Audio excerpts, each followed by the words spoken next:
Hello, welcome to yet another episode of In Touch with Lucky. As always, I tell you all my guests are special. I have another special one today. Welcome Rumbi Mudzengi. Thank you. Hi, Lucky. Yes, this has been a long time coming. It has. We've been planning this forever. Yes. So I'm so glad that you finally came. Thank you. Thank you for having me. You're welcome. Before we get into it, I just have this new thing that I like to do now. Cool. We're going to break the ice. Okay. Just to calm some nerves. Not that you're nervous. For me, you never do nerves. So just pick something in here and read what's in there. Okay. Oh, God. Yep. My nails. Just grab one. Yep. Okay. What's the one hack that has been life-changing for you? Ooh. Mm-hmm. One hack that has been life-changing for me. Okay, this one has to do with something that we'll talk about later on anyway, so I guess I'll use that one. Yeah. So I was never a very structured person. I don't know if anybody else is like that. I was never a very structured person. And in the last year, I've become a very structured person. Like I know what I'm doing on Monday, Tuesday, Wednesday, Thursday, Friday, Saturday, Sunday. And I do the same thing every single week or similar things every single week. And that has just taken away being bent out. So I guess that's a hack that I can say. Right. I like that. Is that funny enough, or do you want me to try another? No, it's good. Didn't need to be funny. Okay, sounds good. Necessarily. No, that's good. So that's more like being organized, isn't it? Yeah, like being very organized, like from Monday to Sunday, and just knowing what I'm doing every single day. Whereas like before, I would just kind of go with the flow, and I realized going with the flow just doesn't work for me. So that's been a hack that has worked for me. So yeah. In saying that, remember how I said this has been a long time coming? Yes, you're so right. Yeah. Because, my goodness, we've been calling each other forever. And you say, like you're flexible. Yeah. You know, how is your Thursday? Oh, how is your Friday? Yeah. So, and then this time around, you say to me, I'm going to Broome. Yes. And then the week after, I'll be back. Yes, because I've become very much, because I realize when I do that, it's just easy for me to go in and out and not to do things that I want to do as well. So now everything is kind of planned out strictly. So it works better for me now. So she's telling the truth, people. She's telling the truth. Oh, wow. Thank you for sharing that. That is good. You know, I'm going to adopt that. I try, but sometimes it's difficult. No, thank you. So, Rumbi, to me, you can do anything. When I see you, I'm like, oh my goodness, this girl, you are so resilient. You're a businesswoman. You're a makeup artist.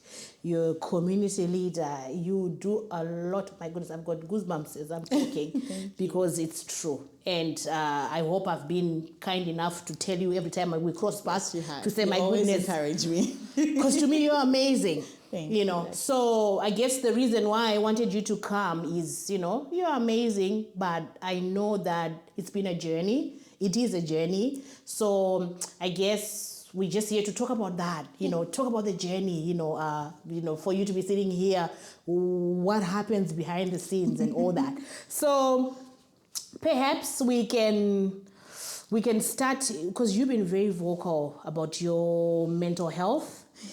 And I admire you for that, because people do shy away, but you've been quite open.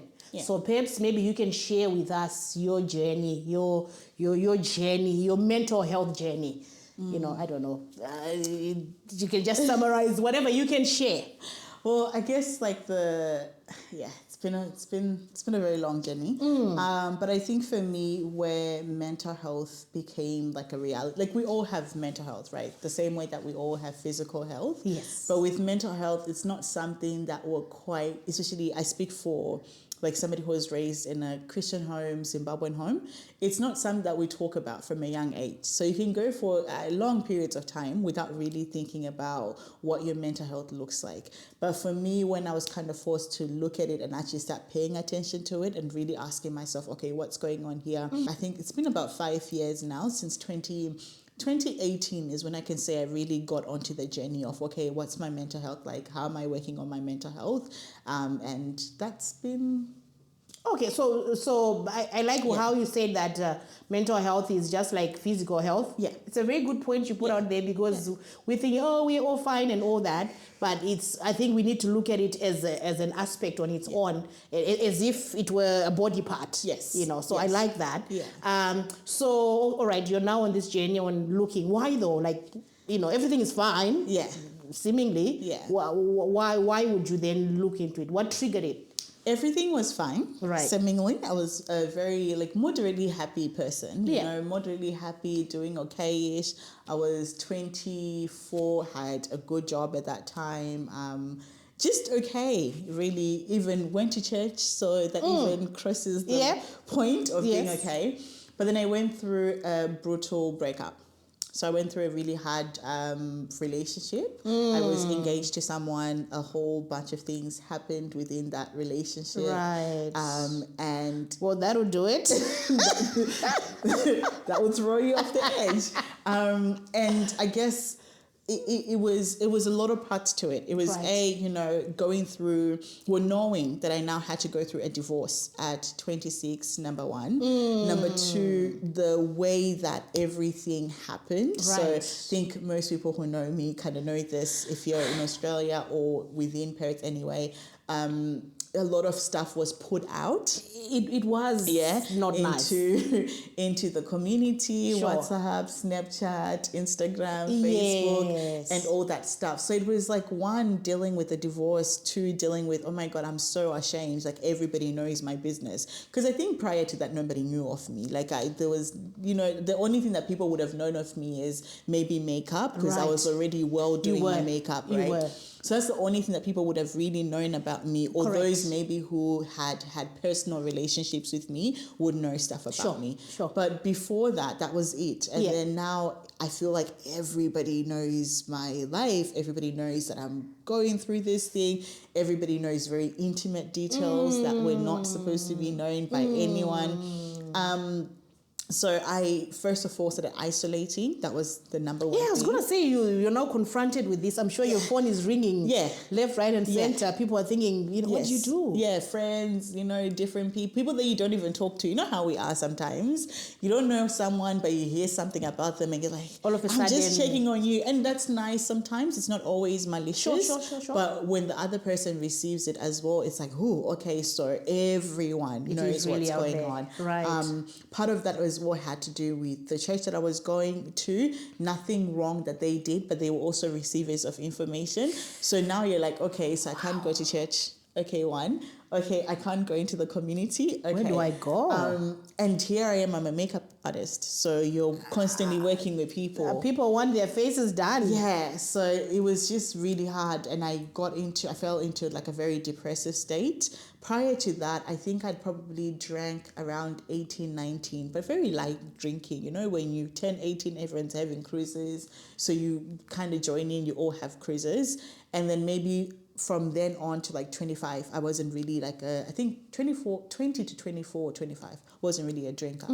But then by the time that all that stuff was happening, Take to the bottle. You just take to the bottle, and it might not be much. Like, it might not be like, oh, I'm having a liter of whiskey in a day. But even if it's like 3 glasses of wine every single day, it does add up. And also, it's not about the quantity, it's really the reason. Yes. Yeah. And also how much, because there's a difference between we're having a glass of wine with my friend, we're laughing, we're enjoying, and I'm at home crying and downing a glass of wine. So I think that, coupled with being isolated, just drove me into a really horrible state. And at that age as well, I think, a lot of my past traumas were also triggered. So now if I can make it very, I guess, one, I'm sleeping and you're dreaming of things that happened to you before. You're driving to work and you're having flashbacks. And at the same time, you're trying to deal with this relationship that has just broken down. And the relationship that broke down was also quite... there was a lot of talking in between that. It wasn't like a clean slate, like, okay, bye-bye. No, don't love you anymore. Okay, goodbye. There was a lot of talking. It was nasty. It was very nasty. Yeah. So all of that was just too much. And I just ended up being super depressed. And that actually led me to spending 3 months in hospital. It was more so one of my male friends, who I'm still good friends with today, and he came over one day and he was like, I've seen this before, Right. and you don't like to hear this, Yep. but this is called depression, my friend. And I was like, not me. Wow. You know, I'm sure you can relate. Like, we think we're very tough. Absolutely. Yes, you think, nah, depression, nah. I'm like, no, me. I've been through a breakup before. I don't care. And I'm such a tough cookie when I go through breakups as well. Like, I didn't even cry for a while. And also, our culture. Yeah. We don't really talk about depression. Not that it's not there. It is there, but it's never talked about. So you probably didn't recognize it because, I didn't. If it wasn't for my friend, my male friend, I would have never taken, because he was the one who said to me, so the first time we had the conversation, he was like, Ru, you've changed. Like, you're not you anymore. We don't recognize you. You need to go seek help. And I was like, nah, I'm fine. I'm good. Then he was like, okay, I'll leave you alone. I wonder what he saw. I think you know, people that love you and people that know or people that are close to you will it's little things, like you're not coming out as much as you used to anymore. Enough. You're probably drinking more than you used to, or being like, let's say if you're a quiet person, now you're asking where the next party is every single weekend. People are like, okay, what's going on? Or if you're a party person going out, being around people, now you don't come anywhere, like what's going on? So my friend basically, the second time, he was like, I'm giving an ultimatum, because I was living by myself. He was like, I'm giving an ultimatum. Either you go see a doctor on Monday or I'm calling your parents. Good on him. And I was like, So I went in on the Monday, saw a doctor, and the doctor gave me like the mental health checklist, if anyone has ever done it. So you tick boxes and all these things. What are you thinking at that point? I don't know. Right. I don't know. I think I was doing it because I didn't want my friend, because my friend was very serious. And I knew he was going to pick up the phone and call my parents. So I was like, before it gets there, let me just understand what's going on. So took the phone, took the form, did it. And then at the end, the woman was just like, you're depressed. And I was like, no. I was like, no, I'm sorry, I'm fine. And she was like, nah, you're actually not. I need you to go see a counselor, a therapist, or a psychologist. I will give you a reference. I'm also going to put you under watch. And I was like, wow. I was like, there's no way. Wow. Like, so that's suicide watch. Yes. Wow. Yes. And it had just been from her asking questions. She was an Asian older woman. Right. And I think had it not been for the way that she also asked me questions without being direct, she probably would have not gotten those answers. So had that conversation with her. Then I went in to see a psychologist, and I remember just like crying. And she was like, what's going on? And I was like, I don't even know where to start. This is what's going on. And by the end of it, the psychologist was like, we're going to keep you on that suicide watch, because you've got I think what I had done, which is something that most people probably do, is I had taken on so many problems at that time without realizing how much I was carrying. Right. So when it all finally came out, the woman was like, there's no way you could be remotely fine with the amount of things that you've told me that are going on in your life at the moment. So I was on suicidal watch, and then unfortunately I had a moment where I was like, nah, I'm done. I don't want to do this. And I attempted. And from that attempt, I ended up being in hospital for 3 months. So that was the beginning of my reality check, because I'd never been through something like that before. I'd never experienced, like, when you're young, you of course go like, maybe your mom has yelled at you and like, I'm gonna die, but it's not like, they're not strong feelings that are followed by, okay, I need to find a way. But I think at that time there was so much, and now that I'm older and I reflect back, it was you've come out of your first marriage at 26, like what the hell is that? What's going on? That's crazy at that age, at any age, to go through that. But at that age, it's like, okay, so what does this mean? Like, does it mean I wasn't worthy? Does this mean there was something wrong with me? You question a lot of things. And we're such a small community as well. And I was like, who's going to marry me after this? Like, who would want somebody because that's how I thought that, and then because I wasn't going to church as well, and it was also at a time where I was very motivated. about God. I was like, I'm going to be a pastor. I'm going to do all these things. I'm going to work for God, yada, yada, yada. And then all these disastrous things happen. I was like, okay, so God, you've rejected me.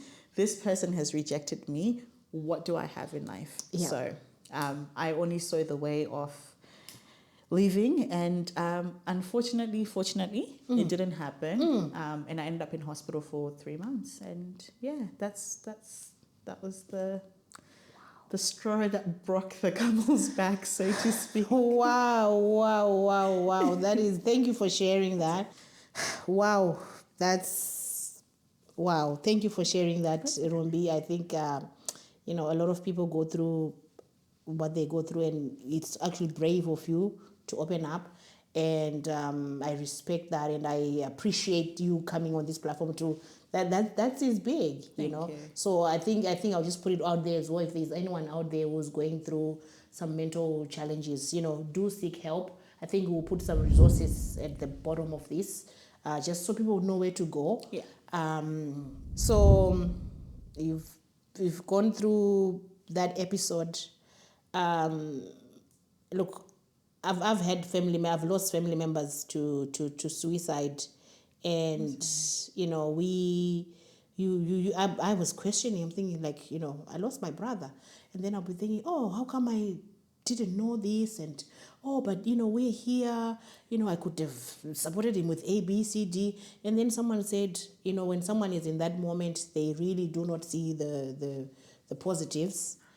Would you say that's... Yeah, I didn't. I didn't see anything. Like, I think people, especially us who weren't raised having these conversations, we don't look at depression as a disease. We look at it as, come on, like, life is tough for everyone. Like, get over it. Get over it. Like, you can, come on, there's so much. And that's all true. That Sure. there's somebody out there who has it worse. Sure. And you've probably been through other worse things and stuff like that. But what we fail to understand is, in that moment, that person is not themselves. They're literally a shell of who you think you know. And I remember, like, I'd have conversations with God. Like, I would stand out on my balcony sometimes, and I'd sit and I'd be like, Saka, can I say it in Shona? Yeah, absolutely, yeah. And I'd be like, Saka mwari ndo penyo wangu. Right. Like how? Like, Saka muskundinzwa. Yes. Because at that time, he honestly, like, I felt like God wasn't hearing me at all. I felt like I would wake up and be like, okay, it's fine. Like, I'm okay. The divorce has happened. It's fine. Sure. Now just take this pain away. Just take all these other things that it's coming with away. And it felt like God just was like, no, just go through it. Just sit there and just go through it. So I understand so much with people that end up going, you know what, it's okay, let me leave. And people that also then don't share how they're feeling with other people, because sometimes it's too much to speak on. I don't think if I hadn't had, and shout out to these two friends because they were the ones who were there with me during that time, I think if it wasn't for them, I would have never been able to open up, because they normalized it so much, not because they had been through, I don't know what it was about them, but they made it such a normal conversation that I was like, oh, okay. And that's probably why people are always like, oh, what gave you the strength to talk about? Because I'm just like, those two people at that time just made it such a regular conversation. Do they have a mental health background? Do they work No. in mental health? Oh, No. wow. They're just being friends, being a friend. Yeah, just being friends. Never. None of them have mental health backgrounds. None of them were into mental health at that time. Now my friend and I are, because it's our thing now. It's like the way that we understand things now. Yes. But back then they didn't. But I truly understand. I'm sorry that, like, you lost your brother that way. I think it's just hard to explain to people that you love that you want to leave. Like, you're not sick, you're not physically sick, but I just want to go, like, I'm tired. Because that was the thing, I was tired, Lucky. Wow. I was tired, and I was waking up and doing double, you know how it is here. You can't afford to stop. No. I was doing double shifts. I was working at Anaka like Fridays to Sundays, sometimes like Saturdays. Just go. Going. So even physically taking care of myself, that aspect had just been completely lost. doing makeup on myself, you could rarely ever see me with makeup on me. Hair, dressing up, all that stuff had gone, completely gone. You let yourself go, literally. Yeah. So I wasn't even me in those Yes. moments anymore. So Yes. you're not yourself in those moments. You're just not yourself. Wow. How is your relationship with God now? A lot better Right. over the last year. Okay. I was so bitter, very bitter, because then I left church. Other stuff had happened as well at church that made me be like, this is not a place where I can grow. I can only be perfect and only come out as a perfect person. Any mistake that I make will be used against me so much that I will never be able to recover. Right. So I left church, and this is a church that I'd gone to since my birth. Like since I was literally, like, I think I was born, and Sure. that very day a pastor comes from that church, prays for you type of thing. So that too as well. And when we leave churches, a lot of times nobody reaches out, and you're not in the space to reach out as well. So that I was very bitter, because I felt like, God, I was trying. Yes. Like, I really wanted to work for you. I really wanted to do all these things. And I was really putting in an effort. Yes. And I'd planned my whole life around me becoming, like, me working for God, me doing like even Anaka. Yes. Anaka was always if I can have my little business that gives me money, I can then go be a missionary. We're going to talk more about Anaka in a minute. Yes, yeah. And I'd be like, I can go be a missionary. I can go anywhere, because while I'm working for you in this place, I can do my makeup and just have enough money to do this. So I felt very bitter, and I felt very rejected by God. I remember like one day saying to God, what's it called? I said, you're on blocked list.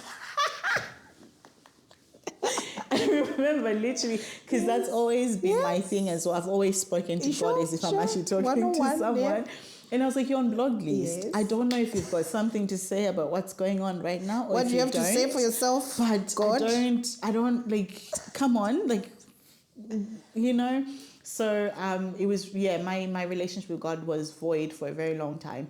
But I think for me, where that began to change was probably in 2021, when life just like literally, I think, how people have different gifts or things, I don't know what they're called, but like some people dream, some people hear things, yada, yada, yada. Sure. I've always had like these dreams, and I'd always wonder, what are these dreams about? Like, what does this mean? Yeah. And some of them I'd write them down. Always, don't write some. Always write your dreams down. I'm learning that now. Do first thing in the morning, something I do. Yeah. This is my life hack, people. Yes. I have a journal by my bedside. I always write my dreams. Yeah. Always. Sometimes you're like, wow. Just write them. Do, please. Because like a lot of the things that I was dealing with, they came back. Yes. So I wish I'd learned that. I wish I'd learned to write. Even also, like there was a time where when I'd be praying, I'd write like prayers down. But then I never took care of those books. Right. But now that I'm old, I'm like, oh my God, I wish I had kept them, because a lot of some of the things that I feel, and maybe this is just the way that I understand it, but I feel like maybe this is my calling, and maybe I needed to go through the depression because of the way that things have worked out now. So I'm like, oh, was that to make sure? Because genuinely speaking, had someone come up to me, had I never had that experience and gone, Rumbi, I'm suicidal, You'd be like, I'd have been like, what demons do? oh, JP. Yes. I'd have been like, yes, my demon. Because I'd never experienced that before. Yes. So I think now the compassion that I have for people who go through that, and the understanding that I have, and the ability to go, don't worry, like just sit down. Okay, it's okay. What do you need? And do you need empathy. To sleep? Yes. Empathy. Yeah. You're now walking in their shoes. Yeah, very much so. Like I'm now wearing same size. Yes. Everything. So I think after that, my relationship started changing with God. But I think when it changed more so in the sense of, it's fine, I'll make money out of this, it's okay, like I will get a career out of this as the last thing that I can get. But I still didn't have that intimacy with God. So when I got to like 2021 and I was still depressed, but life is, Anaka has happened, because that was my biggest thing. When I went through the depression and suicide, I was like, I'm never going to get a job. Anaka is never going to happen, because who wants to get their makeup done by somebody like me, you know? And then when that didn't break, I was like, okay, it's fine. So God was now kind of forgiven, and we're kind of moving on, you know? But then all these cool things are happening, but I'm still depressed. And I was like, so do you just hate me? Like, do you just want me to be sad? Yeah. Is that going to be my life? So really what I'm hearing is, regardless, things could be actually going well, but you still be in this depressive state. Yeah. That's Because these interesting. things, I think that's why I can't really quote the Bible very well, but that's why I think we talk about in the Bible or in religious context, we talk about how all these things are nothing. They're nothing, because what really matters is how you are, like your inner man or your inner woman is. True. And I think for me, I just had a lot of grievances. And I always, my way, I've spoken before about how I went through SA when I was quite young. And I think in my understanding, my whole life of moving on from the trauma that I'd experienced was, I'm going to be a boss. I'm going to do this. I'm going to do that, you know? And I got there and I got those things and I was like, I still have to heal. We haven't from dealt that. with the root. Right. I was like, so you mean I still have to feel what it feels like to be a victim of this? Uncover everything and let the wounds let them open them. Yeah, and I was like, this is so disgusting. Wow. I was like, no. But then I think 2021 was such a, I don't know what I can call it, but I found a lot of forgiveness for people, number one.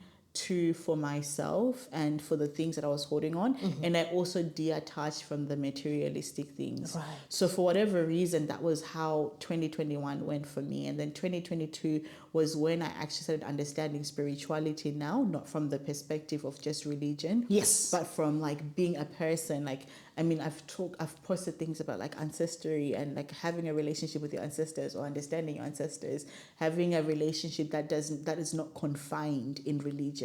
Because I think a lot of people, yes, we love God, but our relationship ends up becoming a very like religious context and nothing else. And for me, I think not having that context, I managed to just have like a relationship with God that had no, I may know how I can explain it.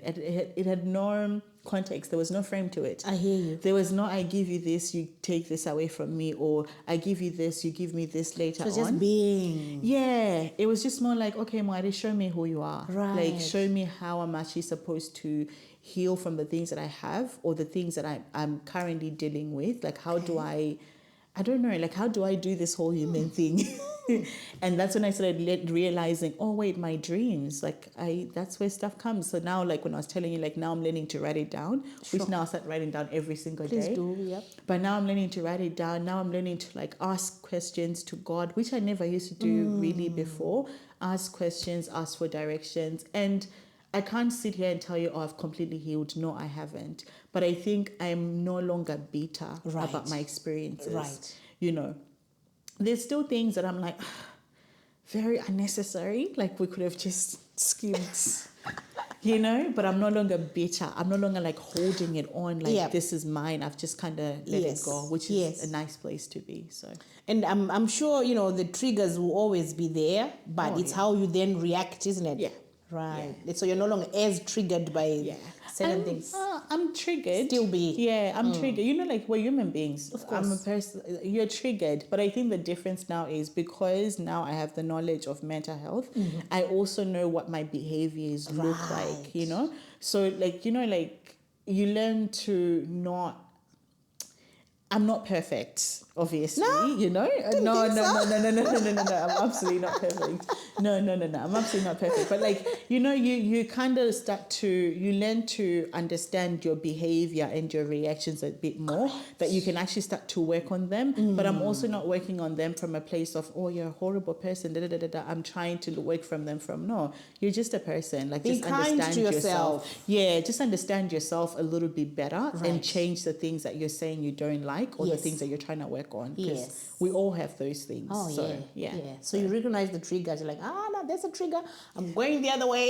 Yeah. Instead of me going, okay, let me down 6 Let's do shots this. of tequila, I'm like, okay, maybe let me just go sleep. Right. Let me just go, in the bath instead. Because I know after the 6 shots of tequila, I'm not going to really like myself that much. that's not a good idea. Yeah, maybe not a great idea. I'll regret it tomorrow. So just for today, I can have shots. I can enjoy myself. I can have fun. Yes. But I'm not going to make that be my medicine in a moment where I'm triggered. Or if I'm triggered and I really want to isolate because that's my thing. I really just want to quacher myself from everyone and Remove everything. yourself, I'm like, no. How about we explain to someone what's going on? Okay. How about you tell someone, okay, no, look, I'm actually really triggered by this. Right. Give me 5 minutes or give me a day to get over this. Not just upping and going. Yeah, because I'm very good at just upping and going. I will leave, but yeah, we're working on it. I mean, you blocked God, really. So there's no I hope. don't know who I thought I was at that point.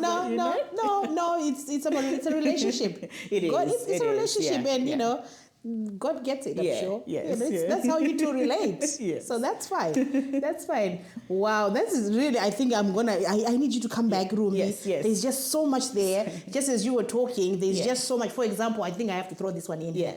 Sorry to kind of take you back, but let's say I'm a friend to someone who's just come and told me like I am not well, this is how I'm feeling, I'm depressed, I'm having these thoughts.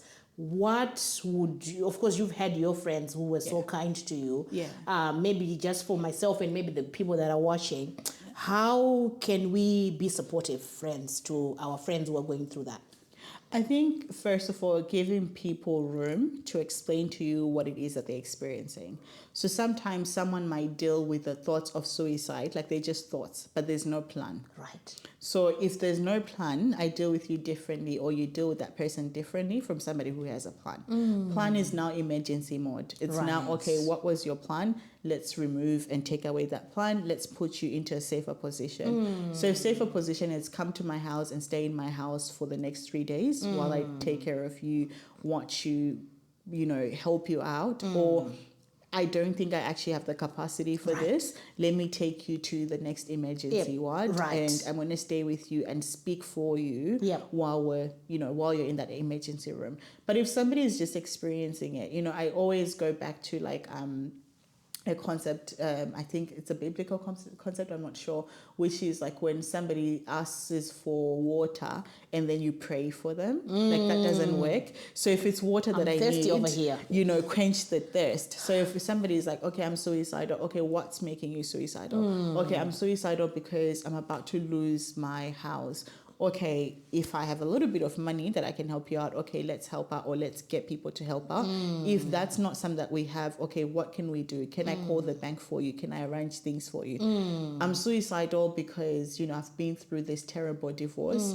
Okay, what's the immediate need that person has? Give me the guy's number. Let's beat him up. No, I'm joking. Where does he live? I'm showing up there. What's you doing to my girl? Or if it's like, I'm homeless. Okay, come in my house. Correct. Come in my house for 2 days, or let me take you to a shelter. Yes. I think also realizing that you don't always have the capacity to help, but there are places that can help. So calling up places around. And just taking that person through that journey. I think for me, what my friends did was that they didn't make it weird. I don't know why or where they got that talent and that skill. It wasn't weird. Right. And in my head, natural. Yeah, in my head for like 3-5 months, it was just, and then I say it out loud and it's like, oh, and I'm like, so you're not going to leave? Yeah. You're not going to. So I'm hearing really just being there, obviously, and not being judgmental. Yeah. Not being judgmental. Yeah. Just listen. Yeah.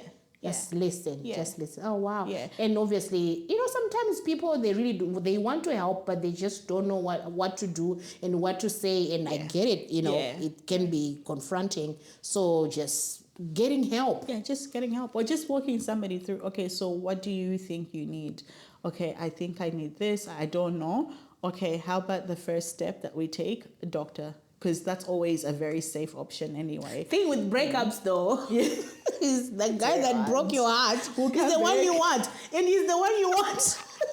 And you most likely go back. Look, breakups are very different, because obviously there's emotions, there's too many people involved in that situation. And it's different when it's a marriage, I must say, it's just, But the guy that broke your heart is the one you want. You're like, so I get it. Offering a place to stay, offering okay, come to my house for 5 hours, just come and hang out with me. Just come, let's sit down, let's talk. Like, you don't even have to tell me what's going on. Right. Just let's talk. Because sometimes it's also just that thing that's banging in your head, like, I don't, when you're in a crisis, because that's what it is, it's a crisis. You're not thinking, you're not seeing. And their resources, like I said, we're gonna put them, when we air this episode, just people where to go.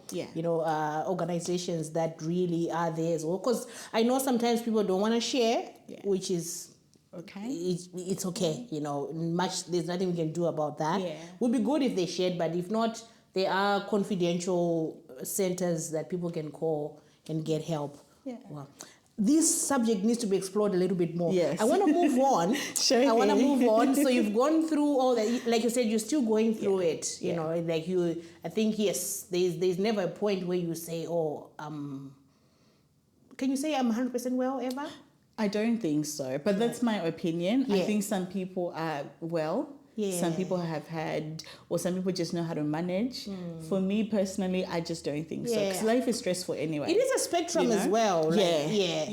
So, from now and again, you're moving.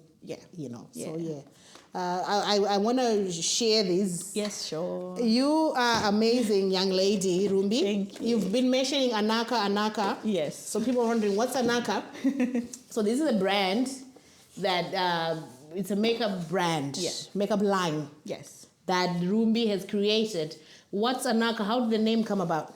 So my sister's name is Tanaka. Right. Yeah. And I was looking for a name that, I don't know, I was looking for a name that would encompass what my full vision is. So I went with Anaka. Like in Shona, Anaka is like, we're good, we're beautiful, like we're enough. So that's your vision? Yes. So it has other places where I want to reach. Right. Which is why I think I'm also very comfortable with the mental health stuff, because that kind of goes in together with Anaka. Like, ties in. Right. I'm going to open. Thank you for this one. This is my gift. That's okay. Brought. I wanted to bring you brushes as well, but we ran out. So I'll make sure I get you some Don't brushes. worry, I'll remind you. I will remind you. Not to worry. So what triggered this? Why makeup? I've always liked makeup. I've always been creative, but I didn't really have a creative outlet growing up. I wasn't like a drawer or an artist or anything like that, but I just liked, I wanted to become a fashion designer. Yep. And then when we moved here, that was a bit more complicated, trying to become that. So I was like, okay, well, what's my next thing? I think I was about 16 when I started learning how to do hair. And I was like, I'm going to learn how to do makeup as well. And I can do both of them as like a package. That was always the thing. Got into makeup. I'm pretty sure I was just like a lost 16-year-old that was trying to find themselves. And I used to just come back home, watch YouTube, do my makeup and things like that. And then I started posting my makeup, and people were like, it looks good. I was like, okay, I can do this. You are such a good makeup artist, Rumbi. Thank you. One of my favorite pictures on Facebook. Remember the one with the short hair? You did my makeup. Oh, yes. Yeah, I love that. I look stunning. Thank you. Honestly, you so much. You are so good. And this morning when I was doing my makeup, I'm like, oh my goodness, Rumbi is gonna be thinking, what in the world is not she at all. done? Not at all. Because you are so good. Thank you. You really are a great makeup artist. So that's when you decided to. So these are so these are lipsticks. Lipsticks. Yeah. So these are lipsticks. What I want is to sort of bridge the. With a lot of products that we have, they're not suitable. So I'm trying to bridge the product gap that we have in Australian There is a markets. gap. Ooh.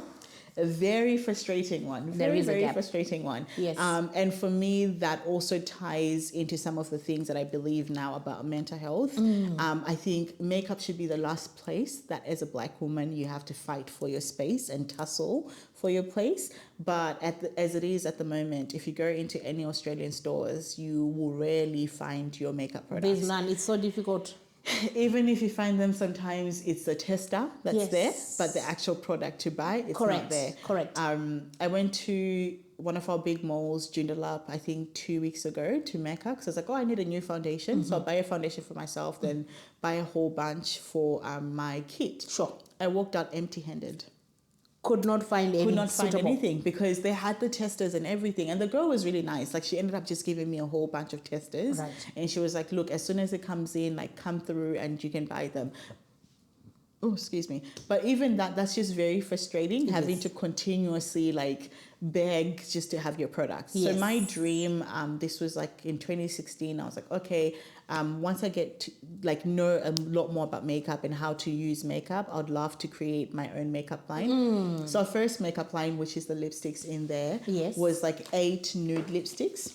Right. So we went from the lightest nude to the darkest nude. Right. So our darkest nude suits like really dark girls. Right. And it's like a very brown color. I love the packaging, Rumbi. Thank you. This is nice. Thank you. So I thought that one would look really good on you. Yeah, yeah. I could be a model. Yes, please. Yes, I need models very soon. So yeah, just wanted to breed. I mean, it's still a very small brand, and we're taking our time because I really want to make sure. My biggest 2 things is making sure we've got colors that are actually appropriate. 2, it's also making sure it's relatively not expensive. Because I just find it very frustrating that as Black women, when you walk into a makeup store, you have to spend at least $60 on a foundation. Yeah. At least $60 on a powder. It's not even funny. And, makeup is so therapeutic for me as a woman, and it's so enjoyable to sit in a mirror, do your makeup, feel good, walk out feeling amazing. Yep. That I'm like, I'm not saying it should be cheap, but it should be relatively affordable for every woman. Affordable. So that's what Anaka is, which is why that we are enough, all of that. So Love the packaging. Thank you. It's very, very nice. Thank you so much. Can't break this one. No, you can't. I love the packaging. Even this Thank one you. here. What does it say? Hey Mudiwa Anaka. So Anaka means made beautifully without flaws. Yes. Beautiful beauty that empowers. Yes. Thank you for shopping with us. This is very good. Thank so you. professional. Thank you. You've done so well, Rumbi. You've done really well. Look, they say necessity is the mother of all inventions. Yes. You realize there's a gap in the market. Instead of whinging about it, you did something about Yes. it. Yes. Oh wow! I'm really looking forward to your to other products Yes, in this line. Thank you for this one. I'll be rocking it. I love my lipsticks. I love my lipsticks, and it does a lot for your confidence as a woman. It does. It does. It really helps you, and I think it's like it's all part of beauty therapy. It's all part of like therapeutic practices that women do for themselves.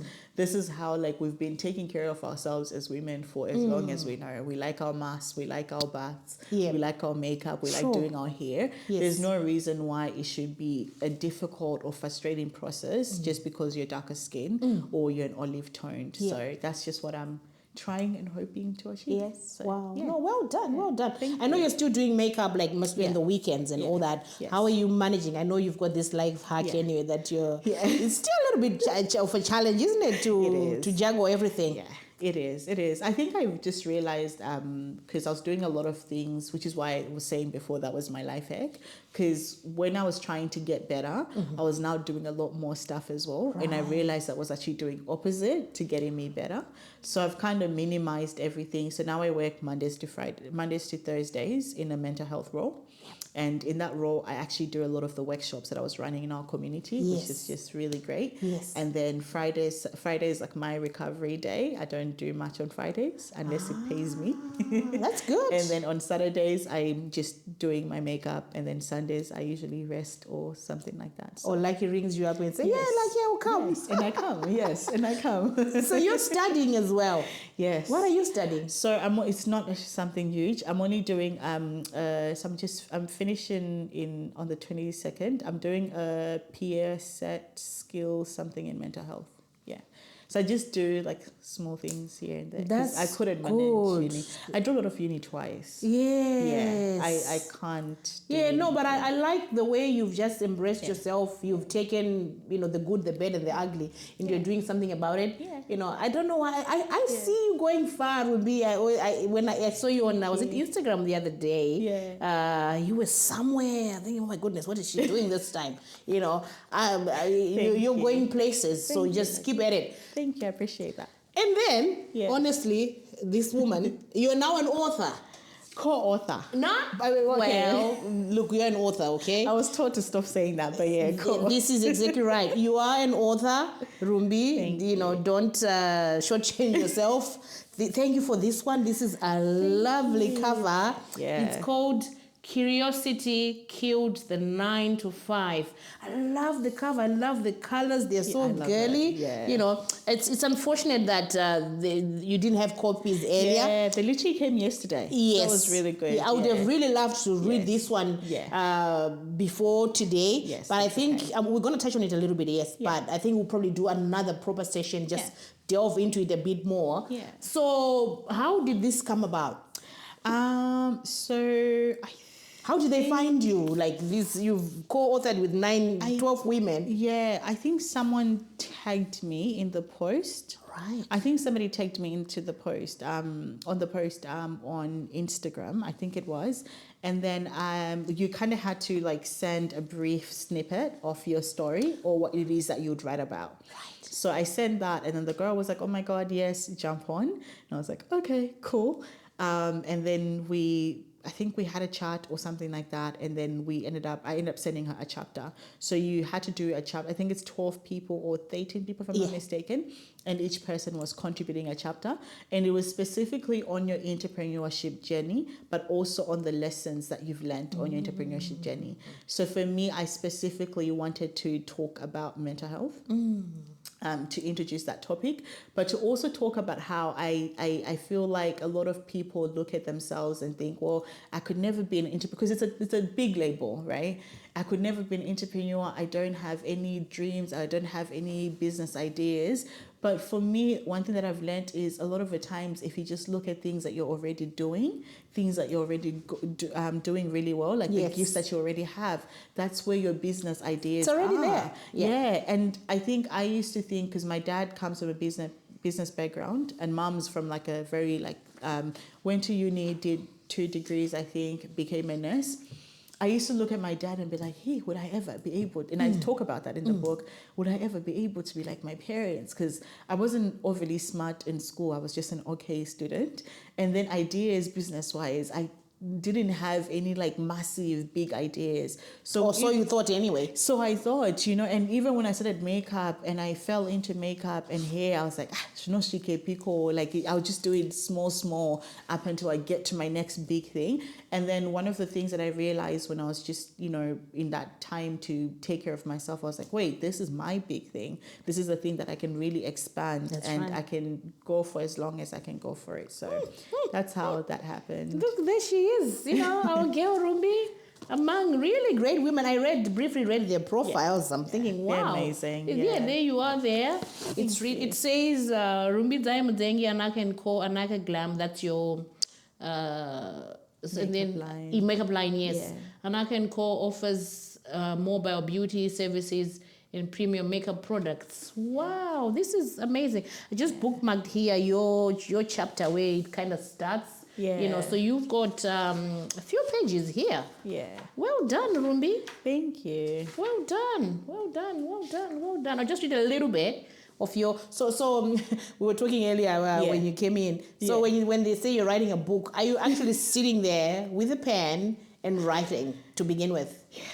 Yeah, it was very confronting because I've been wanting to write a book for a very long time. So I've written. I've got a few chapters that I've been writing for the past 3 years. Good. But the putting it together and putting it out, that was the scary bit. So you do have to sit down and actually write the whole thing, and then they do the editing for you.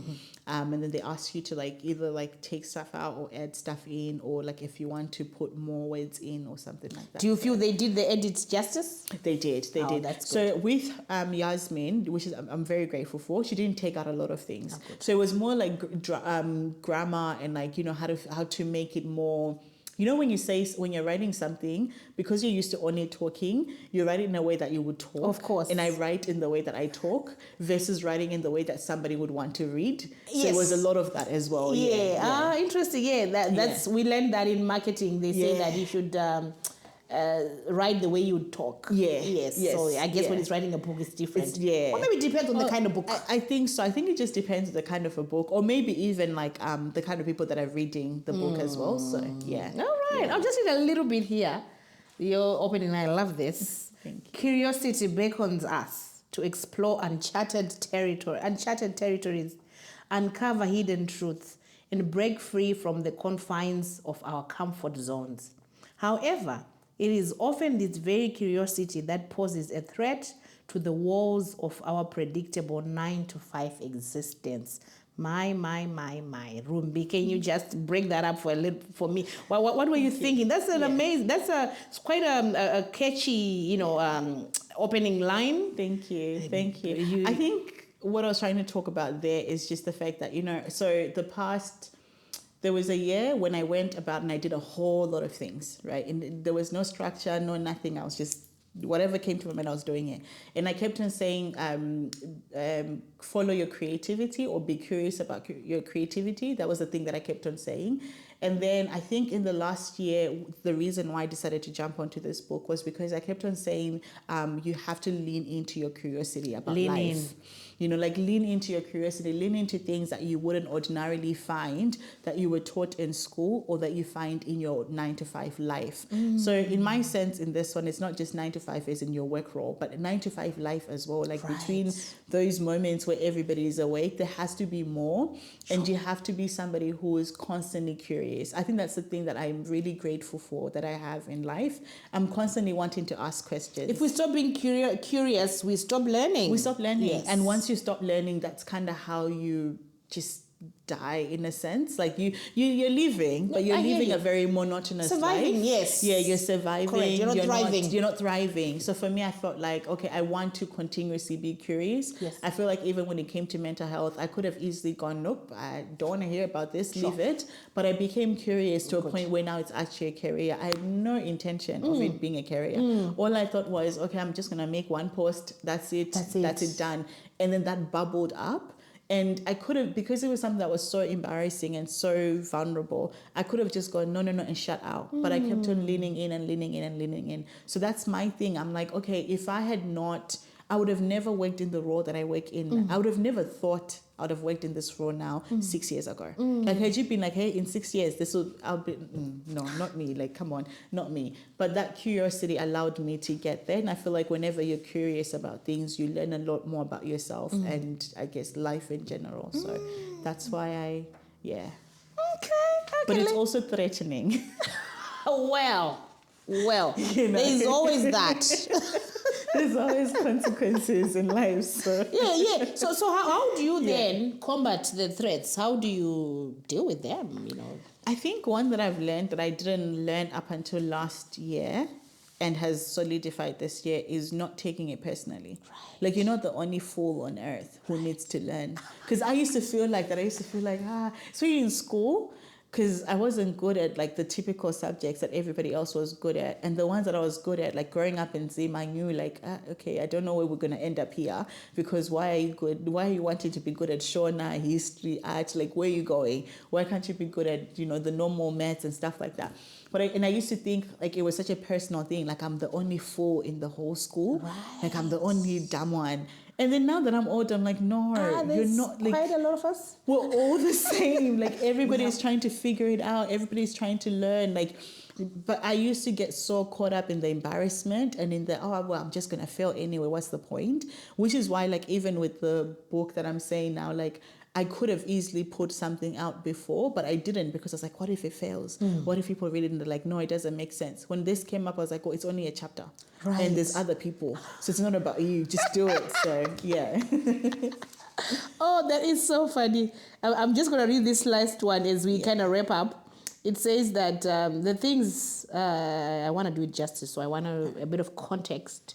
The things I had hoped and dreamt of, such as speaking in front of a large audience, sharing my work on TV, launching Anaka Glam, and even contributing to this book, all happened when I was not really, and life wasn't perfect. It has taught me to care more about the journey than the destination. It will all happen as it's supposed to. I like that. Yeah. I like that. I always say that, I mean, the jury's out on this one, but I think that we are all heading somewhere, obviously, and there's bumps on the road, and if you take a wrong turn because you're distracted, it will just reroute and it will take you there. Yeah. So all these things that have happened to us or to you in this case, I think they were happening for you. This is what I think. Yeah. And I think it's kind of what you've alluded to in this closing chapter. Yeah. Would you say that is a correct interpretation of? Yeah, I think that's why when you were asking me as well, like, what's my relationship with God now? I was like, I'm okay with God now, because I'm like, you know what? This, even now, like, life looks scary, but I'm like, you've got this, and I know you're going to find ways to make this make sense to me. And what doesn't need to make sense, what makes sense? Because I'm very stubborn. So I'm like, tell me what we're doing. Tell me where we're going. Why is this happening? But I'm Now. like, no, chill. Like, that's probably why as well, even with mental health, I'm very susceptible to like anxiety and depression, because I'm like, no, like, why is this not going the way that I said it should go, or the way that I think it should go? But I've also realized, like, if I hadn't gone through those 5 years, this book would not have happened, because what would I have to talk about? Like, what would be there? I would like to believe there are some people who submitted for this and were turned down because maybe the story wasn't. I believe that. Yeah. So I think, if anything, life is not perfect. I've said this, I'm not perfect. Nobody's ever perfect. We all have our stuff. But I think that within all of us, there's something that God always wants to use. And I think God uses it how God wants to use it, not how we want God to use it. I used to be like, God, use me, use me, use me. Whoa, making those Can praise. you repeat that, please? Yep. I didn't know what I said. You said that. I said, Yep. There's something God wants to use, but He wants to use it the way He wants, not the way we want Him to. Yeah, in all of us, there's always some that God has and God wants to use. Like, I remember praying and being like, God, please use me, use me. And I thought for me, being used was going to be like this and da.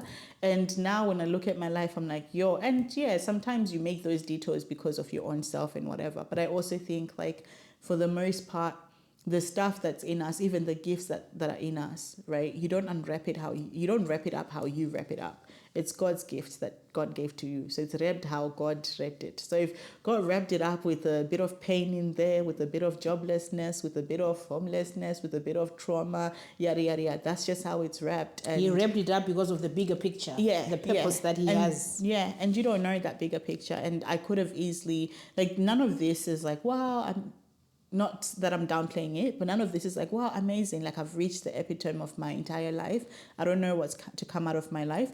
But the thing is, I could have easily died at 25 and not even had these little things that I have now. So, yeah. Wow.